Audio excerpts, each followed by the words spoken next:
আবার একটা ভিডিও নিয়ে চলে এসেছি আপনাদের কাছে। তবে আজকে বিষয়টা কিন্তু একদম অন্যরকম। মানে মনও খুব খারাপ আছে আমার। মানে টিভিতে দেখছি, নিউজ নিউজ শুনছি, পেপারে পড়ছি, মোবাইলেতেও দেখছি যে একটা ছেলে কিভাবে আমাদের সামনে বা আমাদের কাছ থেকে চলে গেল। সেটা হচ্ছে কৃষ্ণেন্দু।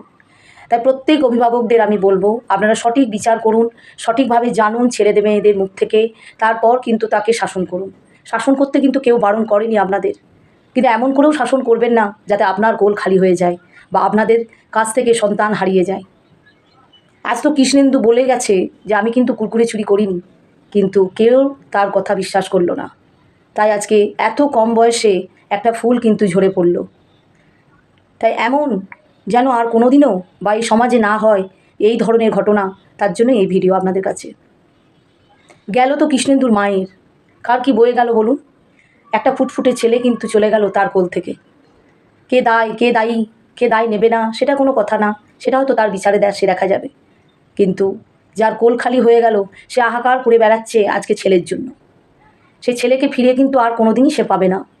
সেও যদি একটুখানি বুঝতো সেই বাচ্চাটির কথা বা শুনতো এবং বিশ্বাস করতো, তাহলে হয়তো এমন জিনিসটা হতো না। তাই আমি বলবো প্রত্যেক অভিভাবকদের, প্রত্যেক গার্জেনদের, প্রত্যেক মা বাবাদের যে প্লিজ আপনারা সঠিক বিচার করুন এবং ছেলেমেয়েদের কাছ থেকে সমস্তটা শুনুন। যদি সে কোনো ভুলও করে থাকে, এ কিন্তু ভুল করেনি, তবু তাকে জীবনটা দিতে হলো।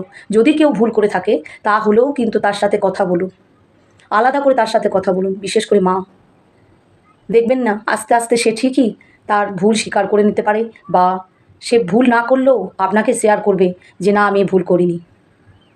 তার মনের কথা জানুন, লোকের কথা শুনে একদম নাচবেন না।